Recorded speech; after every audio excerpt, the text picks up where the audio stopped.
Hello and welcome to the Total Soccer Show. I am Daryl Grove and I'm joined, as ever, by a man who's looking forward to Friday. It's Taylor Rockwell. Hello. Hello. Yeah, it's TGIF BTUIM. Is that a new restaurant chain? Thank goodness it's Friday because the USA is playing Mexico. I forgot the P in there. I forgot the P. IPM. There it is. Yeah. So today is going to be a US v Mexico World Cup qualifier preview show.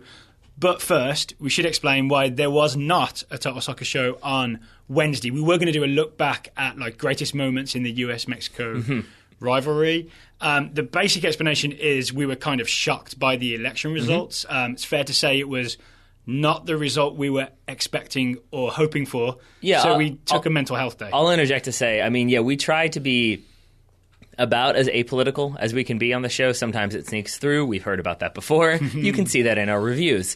But I think, for purposes of transparency, I think we both tend to lean a little bit left. I think you maybe a little bit more than me. But we were both pretty not pleased by the way the results went on Tuesday. So we took a day. Yeah, I think so. That's the best way to explain it. We're not going to talk about the election on this show, No. right? That's not what this show is about. But we are going to keep doing this show, by the way. We did have a couple people ask about that. Yeah. Really? Well, I think a few from both sides of the aisle wondering, what are you guys going to do? A couple of people asked me if I was moving home, which means every show would be via Skype. Yeah, and the answer is we talk about soccer. We're just going to keep talking about soccer. It's going to be all right.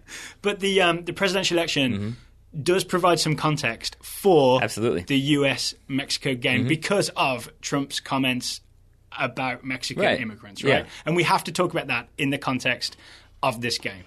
I think we do, to an extent. I think what I've been frustrated by is articles that are maybe making that too big of a deal. There is the fact that he has said inflammatory things about both Mexicans and Mexican Americans. But I think that I've read some things that really do kind of end with and hopefully there's not violence. That almost is can you kind of not indirectly incite violence, please? There's almost like a wink when people say that. Yeah, right? And I think the larger issue is that, as I said in today's Goalmouth, excuse me, today's Thursday, I've kind of lost track of time, that it's it's always a heated atmosphere. It's always fiery. You're always going to get some offensive chants. That's how these games tend to go. Yep. I do think that there are opportunities for U.S. fans to kind of, take the high road a little bit, not get kind of caught in that political dogma. So here's the thing. I do believe that sort of the election of Trump, after the things that he has said, it's an uncomfortable situation if you're a Mexican visiting America, if you're a Mexican American, right? It's a slightly uncomfortable situation. I think US fans at this game, it's kind of on you to show the best face, the most welcoming face, a non-hostile face, right? So things that maybe you would normally get riled up about and you might say something that's touching the line, but you think of it's within the context of a soccer rivalry, so it's okay. Just maybe bear in mind that this is a day to show some compassion and unity, right? Yeah, I agree with that last part of the sentiment. The only thing I might disagree with a little bit is that it's on you. If you're a person who just wants to go to that game and root for the U.S. and watch soccer, then do that. But if you're a person who does see this as an opportunity to sort of be out there and meet new people and maybe have a beer with a traveling Mexican fan, then you can do that and you can kind of step out of your comfort zone a little bit, and that's fine too. I think you can. I think it's up to the individual, but I think it's definitely not an excuse to be overly aggressive or, try to go too hard one way or the other. Because I think at the end, it's an opportunity to, attend a soccer game and root, if you're a U.S. fan, against the Mexico team, but not necessarily against the country of Mexico. And I think it's a better opportunity to root for this U.S. team and what it represents and who it's composed of. And that's where I am with it. And I don't think that it needs to be any bigger thing than that, aside from if you want to be positive and shake somebody's hand, then do that. Yeah, it's an opportunity to do that, right? Just do something positive if you can, right? The flip side of this is I also heard some people who are maybe on the same political mind as us, but their reaction is, well, I hope the US loses on Friday. Yeah. Right? That I don't think that is the right way to go. First of all, that doesn't change anything electorally. There are no electoral college votes in World Cup qualifying. I don't think so. Yeah. There's just points for World Cup qualifying. Pretty sure that's not how it works, right? And it's not the US players' fault. You don't gain anything long term, right? There's no need to not support the US team for this, right? If anything, it's a time to sort of take the things that you love about America and support them. And for me, one of those things is the US national team. Yeah, absolutely. I mean, and there's the photo, the image that like I shared on my Facebook page that's been doing the rounds on Twitter that shows you where like a possible starting 11 for the US national team, where they come from and what they represent. And I think that's a thing to be proud of. I saw a comment underneath, Abby Wambach would not be thrilled about this. Yes, that was my buddy Hari. Yeah. Hi, Hari. And she probably wouldn't be. So again, I think we're going to try not to talk too much about politics in this show and then going forward. But, again, full disclosure, this is kind of where we are with it. Yep. This is what we, I think, as a unit tend to believe is that we're a unit. I mean, I wrote that tweet yesterday, like, we love everybody. And that's kind of how I feel is, that's where you should approach soccer from. There's reasons to love the game. There are definitely reasons to hate the game, but those reasons are related to, Sepp Blatter and FIFA and those types of things. Yeah, so show some love tomorrow. Whether you're at the stadium, whether you're in a bar that has, fans of different teams in there, but think of, showing some love, embrace some positivity. Yeah. Should we move on to talk about inside the lines? I like it. Let's talk about the game. The way we're going to do this, we're going to talk about the Mexican national team, sort of what they do, how they set up, which is a really interesting question in and of itself, what threats they pose to the United States team, what opportunities that may present to the United States team. Also, maybe we should put this game in context, just for people who don't know. It is the first game of the final round of World Cup qualifying. It's the start of the Hex. Do you remember we had that question, what is the Hex? It's this. It's this. It starts Friday. Did I help? 6 teams, 3 qualify for the World Cup automatically. There's half a space available for the 4th team. You have to go into a playoff. Half a space. You get to send half your team. It's a very risky strategy. Yeah. But the point of that is, even though this game feels massive, the US could lose this game and still very comfortably qualify for the World Cup. It could. Right? But what's really on the line here is regional dominance and pride, and it sort of informs what happens through the next 2 years or so. I think so, but I do think that it's important for the United States to not get off on the completely wrong foot. Oh, yeah. And that's not just losing. Like, I do think you look at this Mexico team on paper, it is one of the best Mexican teams I think I've ever seen. So much attacking talent. And so, there's a chance that this game goes south very quickly and could be a problem for the U.S. national team. That's true for either team, though. Like, you interviewed Tom Marshall on our previous show. Right. I really recommend, if you haven't heard that, go back and listen to it. Because obviously I wasn't in the room when he did that interview, so I experienced that show as a listener. I thought it was really informative. Tom's a great guest. He has all kinds of knowledge that he expresses very clearly. So for an inside look at the Mexican national team, definitely go back and listen to that show. Okay. Yes, that's definitely true. And I'm not trying to keep it on a downer note, but I do think there's a chance that if this game went south and if the Costa Rica game went south, Jurgen Klinsmann is very much back on the hot seat. Okay. That is kind of where I think this game could go. What's his seat temperature right now? Oh, fine. San Diego. Yeah, exactly. But it's such a massive game to start qualifying with, and it's the type of fixture where you're at home and you have the historical results in Columbus of 2-0. So I think you have to kind of factor that into the way the United States approaches this game. I asked that poll on Twitter, would you take a 0-0 draw right now, knowing the kind of injuries the United States have with Jordan Morris pulling out of the squad, Alan Gordon coming in, Clint Dempsey being out as well? Would you take a 0-0 draw? And I think it was 68 to 70% of respondents said no. And it's I think it's that confidence and that enthusiasm people have for this team. I voted in that poll from my personal Twitter. I voted no. Yep. Yeah. Not least because, like I said, it kind of isn't life or death. It's not like we need a point to qualify. If that was the case, I'd have clicked yes. Right? It's worth the gamble to see what happens in this game. True. To play it. Which is all I mean to say, though, is that I think after several meaningless friendlies that you and I have struggled to be really enthusiastic about, this is a game that has significant implications, even if it doesn't mean that we've lost, we're done, or we've won, we're in. It means there's a lot to play for and there's a lot at stake. Yes, including for the Mexican national team. Yes. So as Tom Marshall alluded to, there was that horrific result against Chile in the Copa America Centenario. That's I know we had our own 4-0 against Argentina. Mexico had a 7-0, 7-0 against Chile, where they were absolutely dismantled. And things have gone okay since then, but things have gone well since then. Yeah, things have gone well, but there hasn't been a big test, right? So this is the first big test for Osorio's Mexico, and this is what him and his team and his approach are going to be kind of judged on. So let's get into what that approach is. Well, first of all, let's do that. But my answer to that is I don't know. Because that's the problem. That's what Tom and I talked about, is that Juan Carlos Osorio is a little bit like Jurgen Klinsmann in that it's tough to know exactly what he's going to do, exactly what he's going to play. Because he does change his formation. He likes rotation. We talked about this in the Copa America. But that's an approach in and of itself, right? Oh, yeah, absolutely. But like even in the Copa America, like we would watch him start with a back four, and all of a sudden it was a back three. Start with a back three and become a back five. And that worked out against Uruguay. I watched that happen again just to see when Marquez drops in, suddenly they form a back three. It's like a fake back four to start. Yeah. It was amazing. But I've read a number of different articles. I've listened to a podcast all about this Mexico team, all about this game. And the consensus is there are lots of things that could happen with this Mexico team.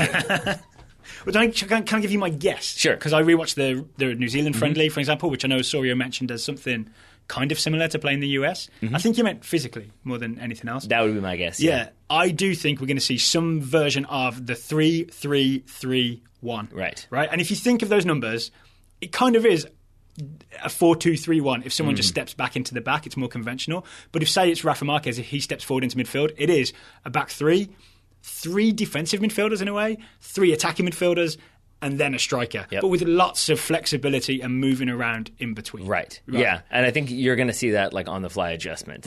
I think that's kind of the point of the 3-3-3-1 is that there's lots of variation and adjustments in there, right? And I think I agree with you. Tinkerable. So I watched decent chunks of that New Zealand game, and then I went back and watched decent chunks of that Chile game as well. And I think you're going to see a combination of those two approaches. Okay. Because I think you're going to see something like that 3-3-3-1. I got all the threes in there, right? This time you did. Good. I think you're going to see a combination of veterans starting and people who've been there for a very long time consistently. Yeah. So probably not, say, Carlos Vela, who's called back into the squad. Yeah. You may well see him again, who knows? But I think he'll probably give it to people that he trusts, one of those people being Rafa Marquez. Rafa Marquez starts, right? 37 years old.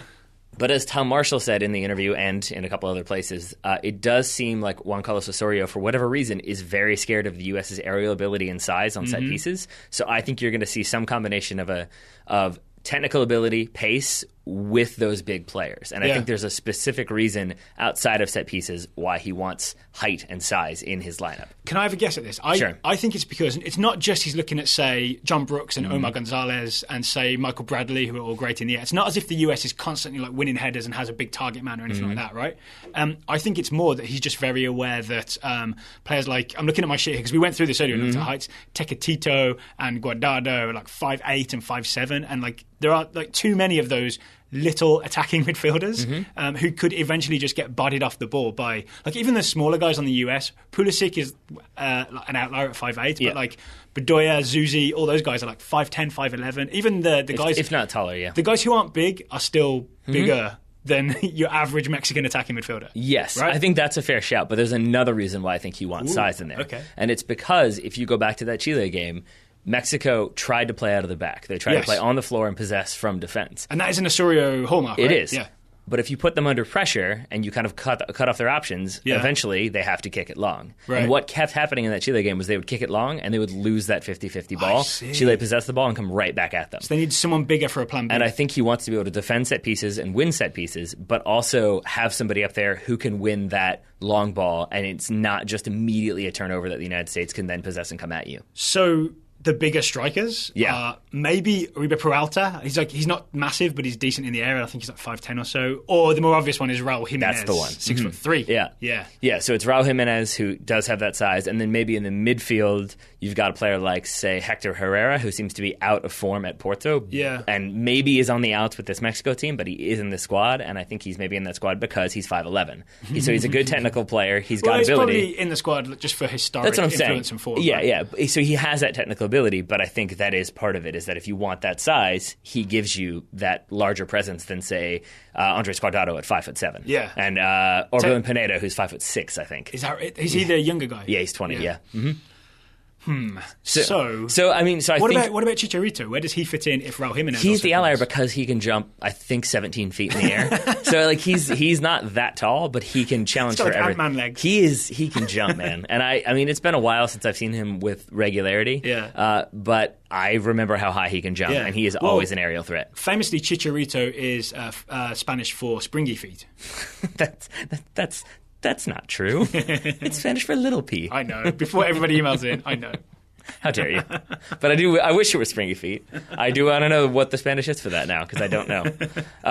So I think you'll see some combination of size and physicality with pace, but the overarching emphasis will be on technical ability, because it will be that kind of quick passing, that good possession, and that ability to kind of try to frustrate U.S. players and draw them out of position with possession, and then capitalize on the opportunities that result. So one big thing we talked about briefly was that Mexico would try and pass out of the back. We're going to talk maybe about what that means for how the US should approach this. The other thing is I saw Mexico press. In the games I've seen, the front 4, 5, 6, they all press you when you've got the ball. Is that something the US should be worried about? Are we going to see Omar Gonzalez kind of deer in the headlights, not quite sure what to do? I think the U.S. has to worry about it if their plan is to play slow possession soccer. If they're planning to sit back and then, even maybe countering with pace, I think isn't a great idea. Because I think if you try to slowly move the ball, you're going to be in trouble. Again, if you watch that 7-0 game, the scoreline, it doesn't flatter to see. Chile absolutely deserved those 7 goals. But Mexico are hanging in there for a little while at least, and the pressure is frustrating Chile. And you can see in the first couple minutes, they end up booting it long 3 times. Eventually it goes all the way back to Claudio Bravo, and he puts his foot on the ball and does that everybody calm down, because Chile aren't doing what they want to be doing, which is quick passing, 1- and 2-touch passing, moving it all over. And as soon as they started doing that, Mexico gets stretched out and dragged out, and they lose their shape, and that's when Chile can capitalize. They can also capitalize by stretching Mexico and then hitting them over the top and using their pace. So I think if you play quickly and pass the ball quickly and move, you're in an okay situation. If the U.S. are slow in possession, then that pressure comes and they're in trouble. Well, here's the other thing then relating to the US passing. This 3-3-3-1, which I'm sure everyone can picture, right? 3 lines of 3, essentially, and then 1 striker, which is going to be either Chicharito or Raul Jimenez, or maybe they find a way of one goes in midfield and they switch off, right? That last one would be my guess. So sometimes Chicharito in the wing, sometimes Jimenez. I think it's designed to sort of clog those 3 lines, right? So there's no easy passing lanes. And what they seem to do is shift from if you've got the ball on the right, then they kind of shuffle over to the left, and then you've got that block of 9. To their left, to their left. Sorry, they've got that block of 9 that's blocking up all the passing lanes, right? This is the frustrating thing about explaining soccer from a tactical standpoint, because then you're like, well, if this guy's got the ball, and then that guy, you have to use specific, I guess you can't use pronouns, basically, because otherwise you get into trouble. You've got to really explain it out. Well, say the US has the ball on the right with DeAndre Yedlin, right? There we go. The Mexican team will, as a unit, kind of shuffle over that way, right? Because in a 3-3-3, you don't really have wingers who can vacate their space, right? You're going to have someone who's assigned permanently to the wing. So they have to come over and fill in space together. You could, I guess, but they don't, is the point. Is that, no, it seems like Mexico tend to try to keep it narrow until they move everybody to one side. So the options are go down the wing for the United States. That's how I see it, right? You either can attack that wing that is left open, or you can sort of... if they do go compact in the middle, which is what they do with the 3-3-3, compact in the middle, then you can just work the ball up the side. They will give you the opportunity to work the ball up the side. Well, is that an opportunity, or is that somewhere you don't want to go?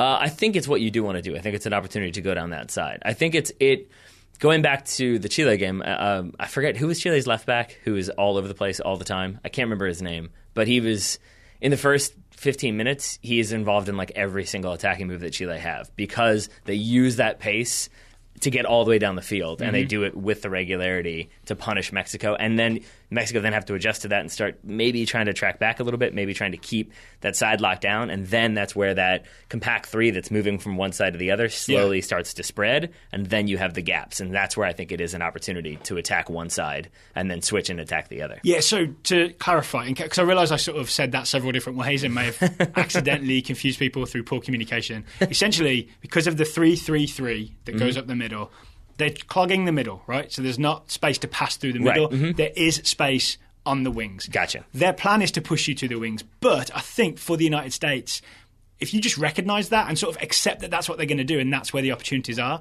maybe just put some good players out there, have some plan to work it out there.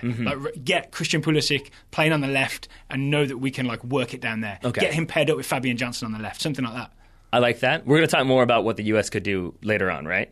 Yeah, I think we're nearly there. Well, let's stick with Mexico for a second, because the one name that I don't think we've yet talked about, but we probably should, is our man, Rafa Marquez. Okay. And I don't really know if Juan Carlos Osorio will use him, or if he does, where he will use him. So do you have any thoughts on this one? I think that it seems to me the wise thing would be to put him in central midfield as the holding midfielder, not least because if Osorio is looking to get height on the field, you can get 3 6-foot centre-backs. My guess would be Salcedo, Reyes, Moreno. That's your back three. And then you have Rafa Marquez also in central midfield. It's an extra big guy, right? And then he's your Kaiser. He's your sort of influential figure. He's right in the middle of the park. That's what I could see them do. And then also, if it's suddenly this isn't going well and the US are killing Mexico down the wings, Marquez steps backwards, it becomes a back four, and then you've got some guys playing fullback who can defend the wingers. So that makes sense. The flip side of that I've heard is essentially that Rafa Marquez is 37, has a long history of the United States. You can ask Alexi Lalas about that. I'm pretty sure he got sucker punched at one point. And I think in a delicate area, and can kind of have that. I apologize to Liverpool fans. Sort of like Steven Gerrard enthusiasm / over enthusiasm for these types of big games against the U.S. Where Steven Gerrard Merseyside derby enthusiasm. Yeah, exactly.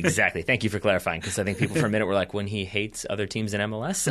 Yes, that's what I'm talking about. And so I think there is some concern that if you have Rafa Marquez in there in this kind of emotional situation, who knows what's going to happen? Whereas maybe you want somebody else who's a little bit calmer, who's a little bit more steady there, and who doesn't necessitate having other people who can kind of fill the gaps for him, because obviously he's not as mobile as he once was. Isn't that part of it, that if Rafa Marquez plays central midfield, then whoever's like left and right of him in that three-man central midfield that we're assuming, say it's Guardado and Herrera, they've got a lot more running to do suddenly. This is true. Yeah, and then they've got a lot more... Because he's not going to. Right, but they've also then got more defensive work to do, more defensive, just situations to have to worry about, which means you're then not paying attention to attacking options and getting forward. So that's where I'll be curious to see how Rafa Marquez is used in this match. Well, you seem to be suggesting that just emotionally he's a bit volatile with the derby, and that's a reason not to play him. Is that where you were driving with that? Yeah, I think so. I mean, that's not...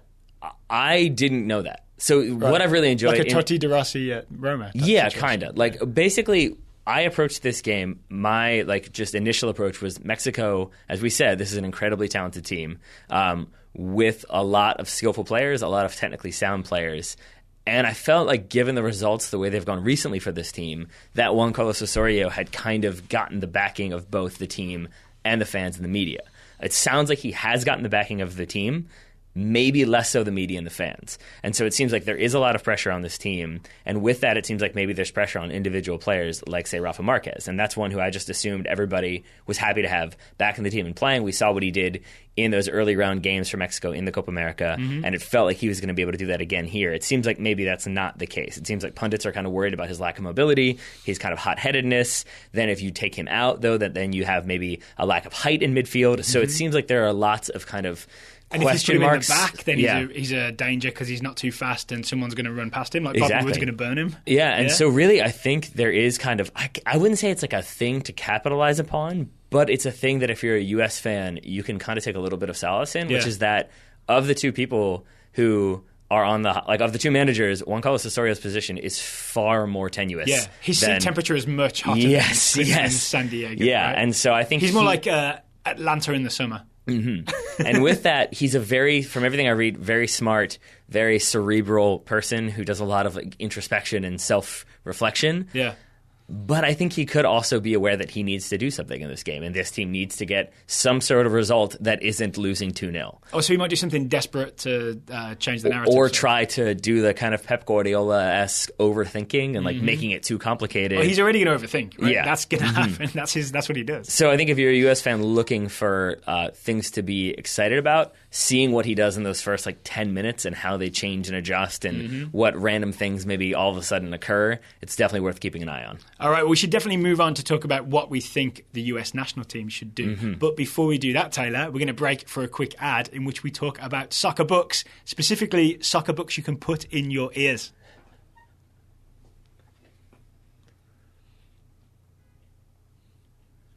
So, we have talked about Mexico. We have. At length. We have some idea what Mexico is going to do. The problem for me is we don't know exactly the formation or the lineup. It's not easy to predict. That's how Osorio does it. So we can't say we should target Marquez at the back or we should target Marquez in midfield. Right. All that we do know is that there will be space on the wings. we know that they will press, and we know that they will try and play out of the back. These are all things that I expect to happen, yes. What should the US do to take advantage of those things or defend themselves against those threats? Okay. One thing we didn't mention is whatever lineup Mexico puts out, there will be talented players on the wings, whether it's Tecatito, Irving Lozano, who I am genuinely terrified of, Gio dos Santos coming through the middle. There will be guys who can dribble and who will have some good combination play. That's just a thing to be worried about for the US, maybe. Yeah, okay. I think so. I think the number one thing that I would like to see that I think would be very good for the U.S. is to have Christian Pulisic in that starting 11. Yes. I'm really confident that that's what's going to happen. I think there are many reasons. I was also really confident about the election. So. Yeah. While we're talking about things we've already talked about, I think it was Jean Beausejour is the left back who's actually a midfielder, but like a left winger for Chile. You looked that up in the break. I absolutely did. It was driving me insane. Yes, but when you go back to that Chile team, a big part of it was their technical ability. That Mexico did put them under pressure, but it was that like the technical ability to play quick passing soccer. That's what Christian Pulisic has shown time and time again that he can do. So we need 10 Christian Pulisics? No, but I think we definitely need him out wide because he has that ability to know what is expected of him and operate within those expectations, but play simple, smart soccer and then have those kind of quick, flashy runs here and there and create things using skill, but like play intelligent technical soccer. And that is something that the United States is definitely going to need if they do want to take advantage of those potential opportunities out wide. Okay, yeah, that makes sense to me. The big question I have about the US team, formation-wise, is do we go two strikers? Or do we go with like a 4-2-3-1 or 4-3-3 type formation that only has one striker? We've sort of previewed that this was the big question, right? Do we, because we need men in midfield because of this 3-3-3-1. Mexico always have men in the middle, right? So do we go with three central midfielders and try and combat that, or does Klinsmann go with his 4-4-2 that he's been going with and risk being outnumbered in midfield? It's really tough to say. I think that if Jordan Morris were still in this team, I would say he goes with the 4-4-2. Because I think what Chile showed, I'm sorry to keep saying Chile over and over and over and over again, but I think it's worth mentioning that their first goal comes about because they play quick passing, Mexico cheat up and put them under pressure, and then it's a ball over the top into pacey strikers who play it back, and it's a goal. And I think Jordan Morris, in combination with Josie Altidore, gives you that. Bobby Wood is certainly pacey, don't get me wrong, but I just think isn't in form, has been suspended, and I can't shake the fact that I feel like maybe Jurgen doesn't start in that 4-4-2 because he doesn't have as many striker options that do what he wants them to do in this game. There's also then you leave a two-man central midfield. Probably Michael Bradley and Sasha Kljestan, or maybe Michael Bradley and Jermaine Jones. That's what I would bet on. Either of those pairs will get overrun by a three-man midfield or a six-man midfield is how you could phrase this 3-3-3-1 of Mexico. Yeah, and I got to say I'm pretty surprised by this because coming into this, I was fully expected. I was going to say it's a 4-4-2 with kind of the personnel that you would expect. And I really now think, given what I've just said about Christian Pulisic, I know Sasha Kljestan did struggle a little bit in the playoffs, but I think he's that type of player as well who can play quick, technical passing soccer and find those gaps. And I think he gives you another body in midfield that could be useful, and he's got some height on him too. So you're saying Michael Bradley, Jermaine Jones, and Sasha Kljestan? I think so. So you would go with a three-man central midfield? Yeah, almost like a 4-2-3-1. All right, and then, I mean, this is the eternal thing with the US national team, right? Because we don't have, like, 15 quality players. Right. There's always going to be something that you lose by doing something, right? What we lose with a three-man central midfield is Josie doesn't have a strike partner. Right, which he needs. And which he struggles with a lot. I remember, I think I'd said this in the past, then Matt Doyle wrote it on MLSsoccer.com, and that's how I know my opinion was correct, was the US used to be able to do, and in the Copa America did, have Clint Dempsey as one of the two strikers, and Dempsey was so good, so smart, so useful, he could do the two jobs, right? He could be a second striker, he could also link midfield to attack, he could also be a third central midfielder if we needed it. Yeah. Sasha Kljestan, I don't think is that guy. I think we tried it briefly in one of the friendlies, so don't be massively surprised if that's what we go with, but I don't think he's that guy. So do you think it is more likely to be a 4-4-2 then? No, I think it has to be three central midfielders. Okay. I think it's a kind of 4-2-3-1. So then what would you say then? I'm expecting, I think Jones and Bradley at the base, like a two-man base. Kleshtin ahead of them. Oh, so yeah, that's what I'm saying. Yeah, yeah. 2 wingers outside and Altidore alone up top. Yeah. And I think the fudge that Klinsmann might try is like Bobby Wood on the right wing. I hope not. And then he's sort of saying, well, we're playing 2 strikers, but this guy's really on the right wing, and Altidore does end up alone, right? Sad and alone up top. Or maybe the other thing I've seen mentioned is maybe Christian Pulisic becomes the new Clint Dempsey and is in the 4-4-1-1. He's playing sort of half in midfield and half alongside Josie. Yeah. Okay. That's possible. I guess what it's the problem with doing this is that you kind of can go down the iteration like rabbit hole. Like, well, it could be this, or it could be this, or you could try this. But I think the other options are maybe you bring on at some point Alan Gordon, and he's the long ball threat. He's the replacement for Jordan Morris. He's the big guy that he's going to win balls in the air if he does nothing else. But I think what I would rather see is the United States go with a little bit more conservative of an approach, which I think is that 4-2-3-1, and then. Because I think it makes more sense to start with more numbers in midfield. Yeah, and then if you need to get something, if that's kind of clogged up Mexico, they're frustrated and maybe they're a little bit tired, the change you make then is you bring off Kleshtin, and I think you bring on Bobby Wood, who's got that pace, and you do then give Josie that partner to play off of in the second half. Yeah. And then you can maybe go from there. But I think starting in a 4-4-2 is a very risky proposition, because if you go a goal down, it's tough to like then buckle down and play more defensively, but also get a goal. Yeah.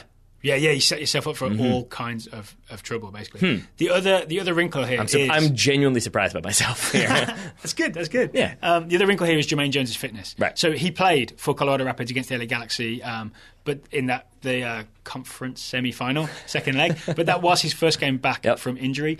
Klinsmann has said, I don't know if he'll start or not. We don't know what his fitness is like. And I don't know if that is Klinsmann showing his hand a little bit or challenging Jermaine Jones to prove his fitness. But there's a chance that Jermaine Jones isn't quite fit enough to start this game. You know everything that I said about Rafa Marquez? Yeah.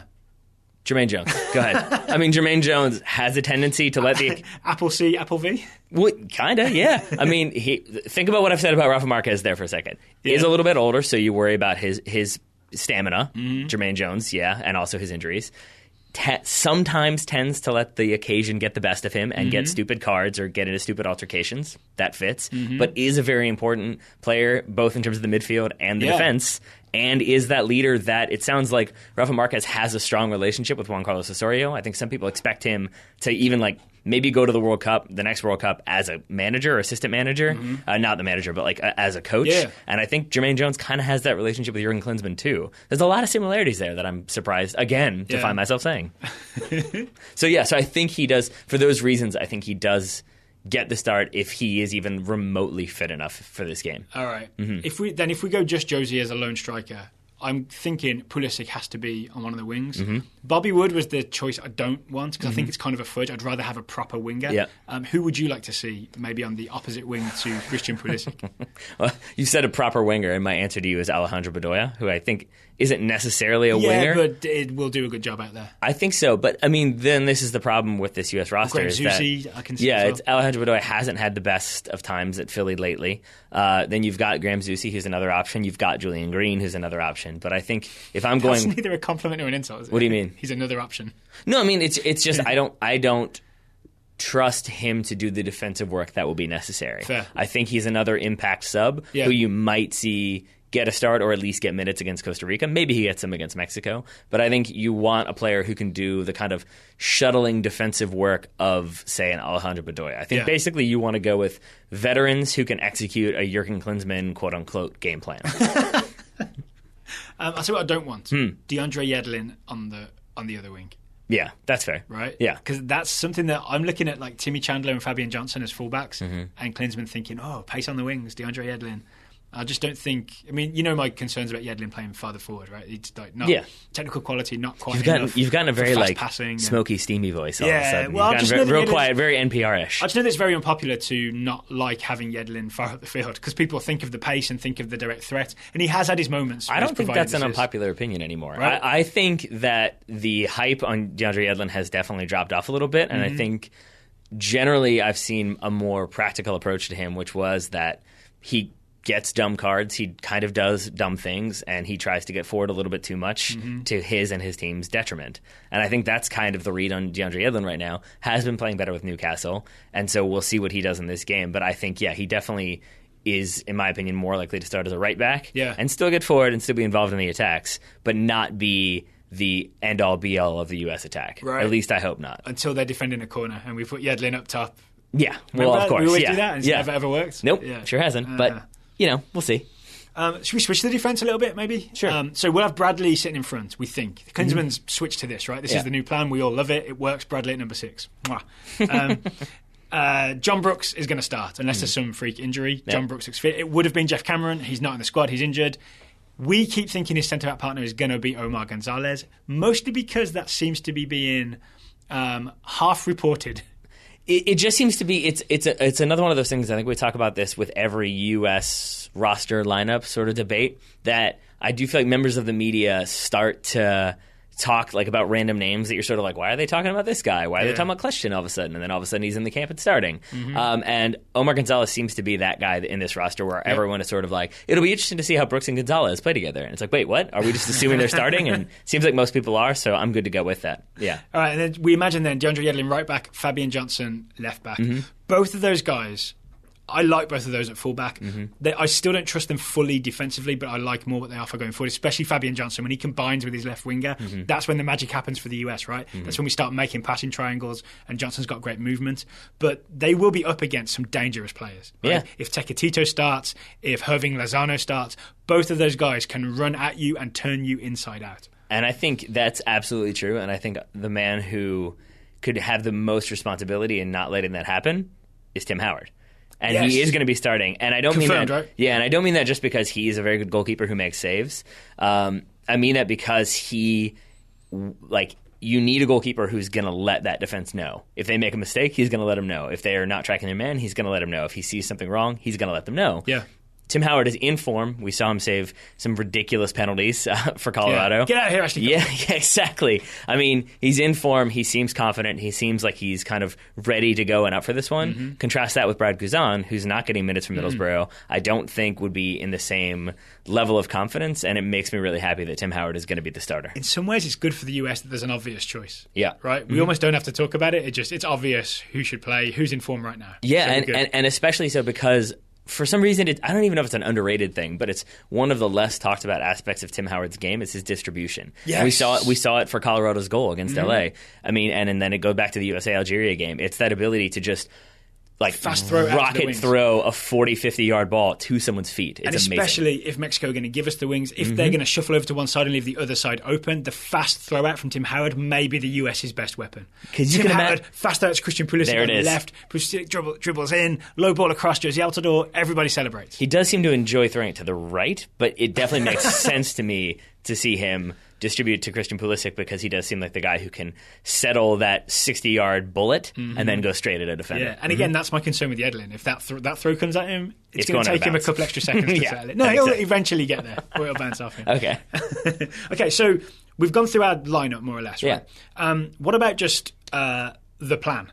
Do we press Mexico? If they're going to try and play the ball out of the back like essentially a not quite as good version of Manchester City, right?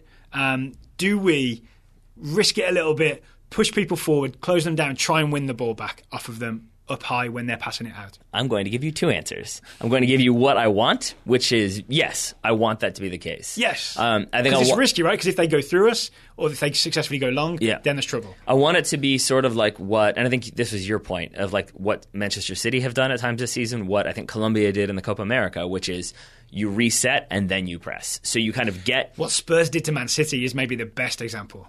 Yeah. Wait, which one was that? Was that the one where they waited until the ball went and then they all stepped? Yeah. It looked like they waited like the trap was loaded. That's what we talked about with Colombia. And then as soon as they saw the opportunity, then they all went. There was a trigger. They knew when to do it. Then all of a sudden, Man City are in trouble. That's right, because Spurs did it to City and then City did it to Barcelona when Barcelona came to the... Yeah. So they pressed it forward. Yeah, exactly. Yeah, nice. Well done. Well done. That's beautiful. That's just beautiful. And he bowed, too, listeners. He bowed. So I would like to see that because I think then you're getting yourself set, but then you're stepping to them and not letting them have that possession.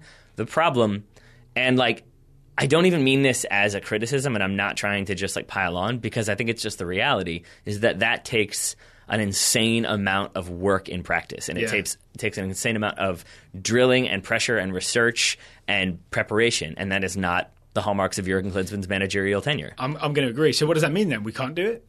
We can try, but that's where the second part of my answer is. I would like to see the U.S. do that, but I think if it's kind of going to be the Jurgen Klinsmann, hey, by the way, today we're going to press. Now get out there and win. It's going to be bad. Go get him. Then you get shredded because because part of that press is everyone's got to know, you step here, I go there, this space is filled, that guy gets marked. And if it's these two people press and everybody sits back, then you've just got a 60-yard gap that they can pass right through.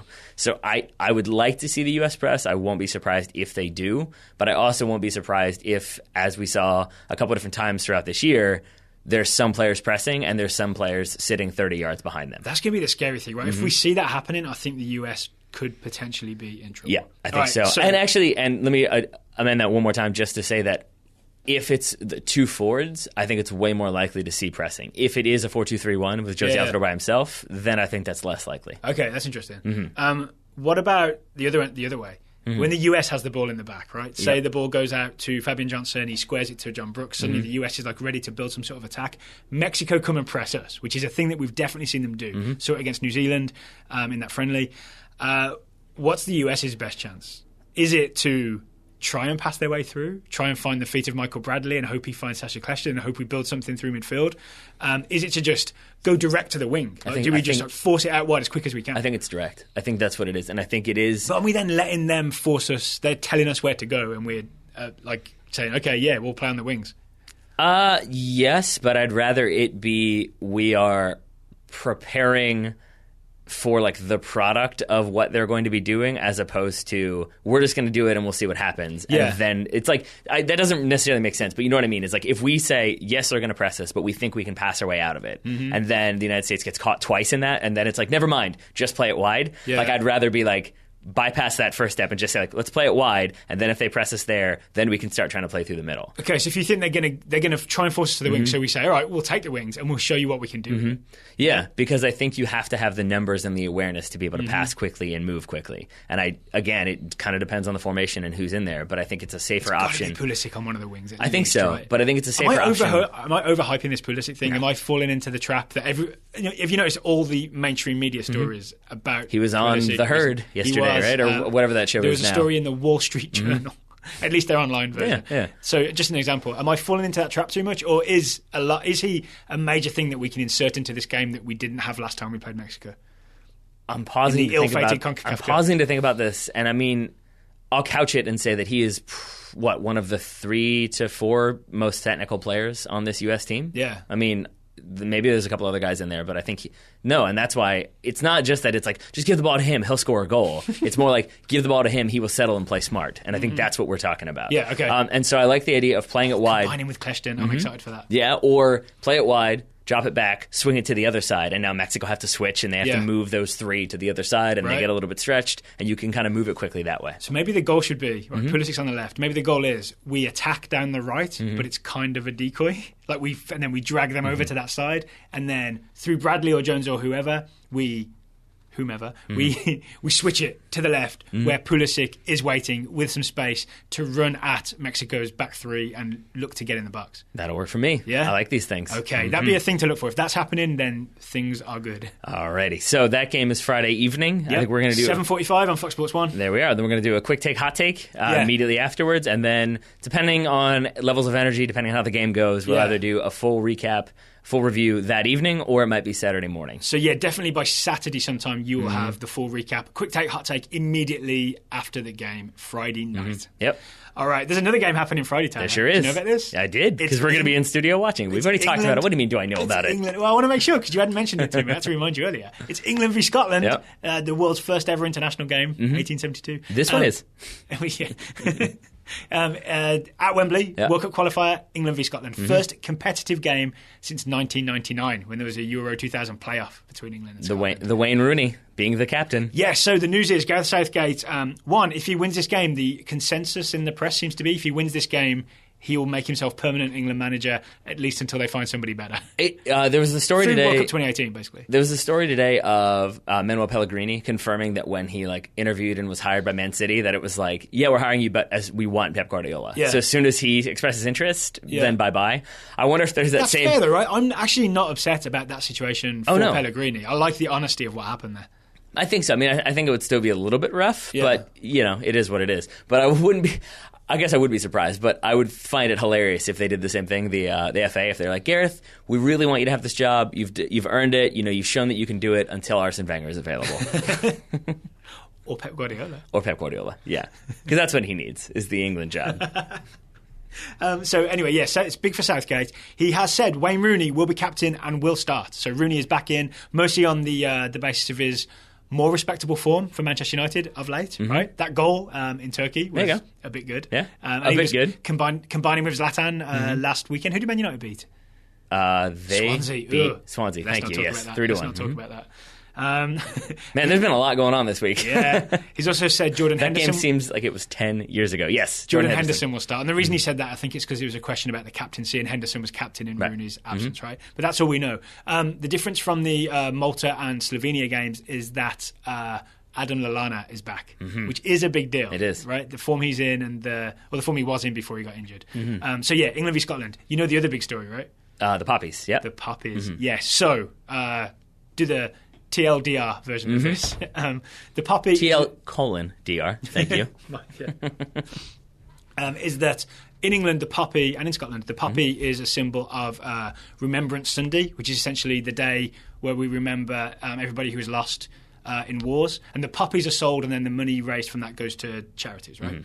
England and Scotland wanted to wear the Poppy on the shirt, like maybe embroidered like they do in the Premier League for this game. FIFA said, no, you can't have any additional stuff on your uniforms. England and Scotland FA said, okay, how about if we wear black armbands, which is what, they let you wear black armbands to symbolise things, with a poppy embroidered on the black armband, not on the jersey. FIFA said, let's think about that. We've thought about it, and no, you can't do that either.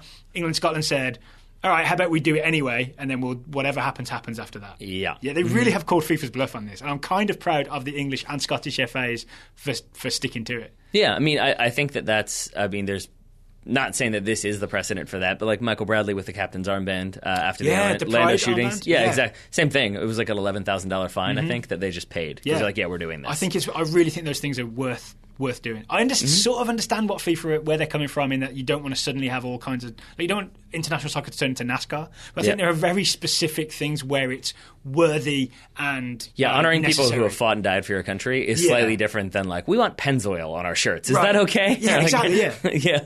Or any political slogans, right? Like you wouldn't want, say... the Turkish national team to play with a patch in the middle that says Erdogan forever. You get what I'm saying?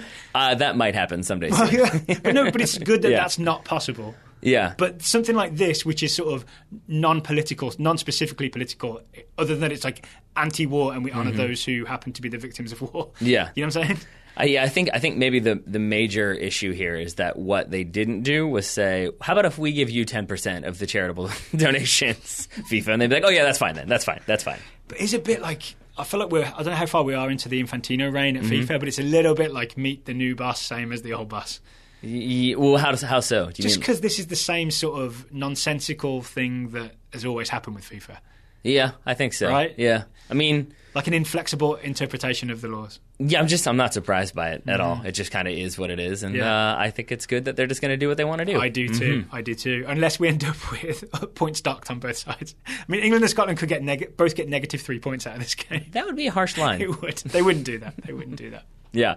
No, meanwhile... Qatar, I think, has made the rule now that there will be absolutely no fun at the 2022 World Cup. I think that's the new policy they've got going on. That's a topic for another podcast. All right. Fair enough. Actually, okay. I think if you're going to have a World Cup in Qatar, you do it by their rules. You think so? Yeah. That's what happens. I mean, that's fine. I don't think you can go into another country and say... Except that's not what happens. That's the problem, is that's never been the policy, because it's always like you have to change your trade laws and your immigration laws, and you have to allow for this type of sponsorship, even if your country doesn't. But I don't like that. Nor do I, but I'm just saying, that is what's happened before. So I feel like it would be weird of FIFA to now be like, oh, never mind, okay, that's fine. Because you guys gave us a lot of money at some point, allegedly, then it's okay.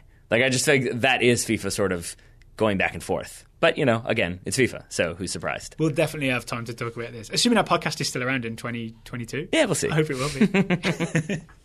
Time now, Taylor, for the Total Soccer Show Scouting Network. Oh, sorry, you mentioned the England-Scotland game was 2:45 Eastern, Fox Sports 1.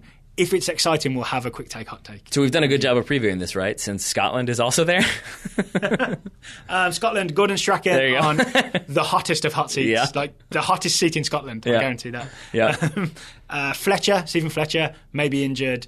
Scott Brown, they think, is going to be okay. Darren Fletcher, going to be captain, going to be there. I'm excited to see Darren Fletcher leading Scotland against England, just for like historical, everything about it. I do like Darren Fletcher. Mm-hmm. Me too. I'm glad he's had sort of still a solid career after all that stomach stuff. Mm-hmm. Yeah? All right, ulcerative colitis, I think. Yeah, England, Scotland. All right. Apologies to Alan Fraser if the Scotland part of that preview was not long enough.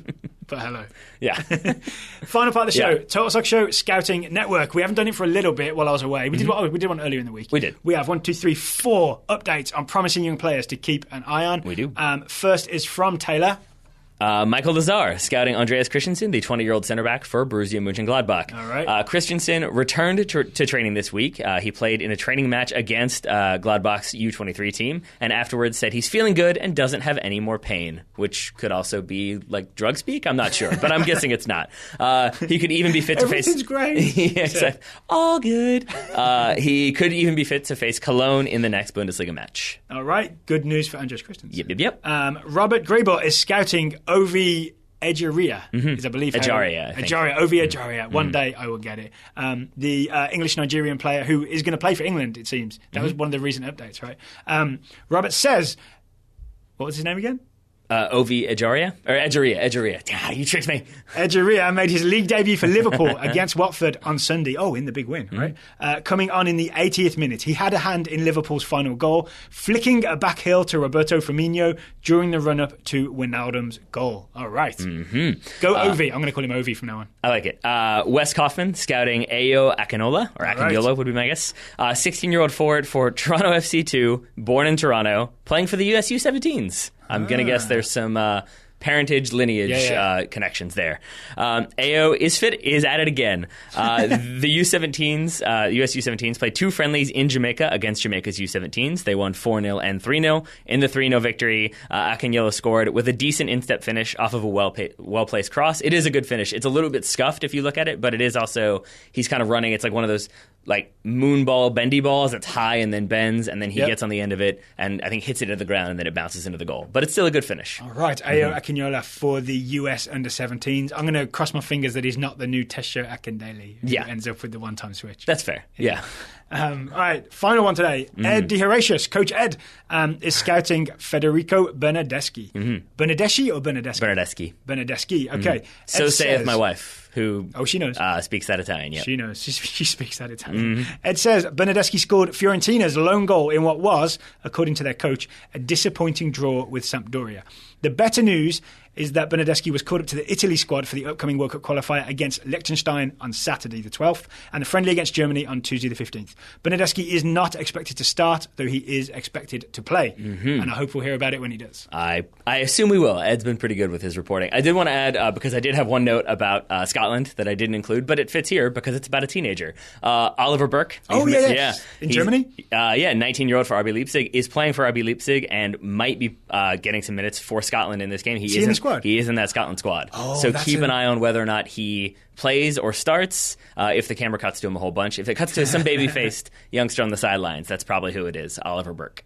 All right. I will be watching that game. You will be watching it with me. I will. I feel like I've had to persuade you to do it, but you'll be watching it. No, I'm in there. I'm always, that's a big one, historically and for many other reasons. Yep. If you would like to join the Total Soccer Show Scouting Network and support the Total Soccer Show, help us pay our bills, help us keep making Total Soccer shows, you can go to totalsoccershow.com/subscribe and all the information will be there. We'll give you a promising young player to scout. If you've done so and you are impatient waiting for your player, send us an email, itchy feet, let us know that you're waiting and you want your scout as soon as possible.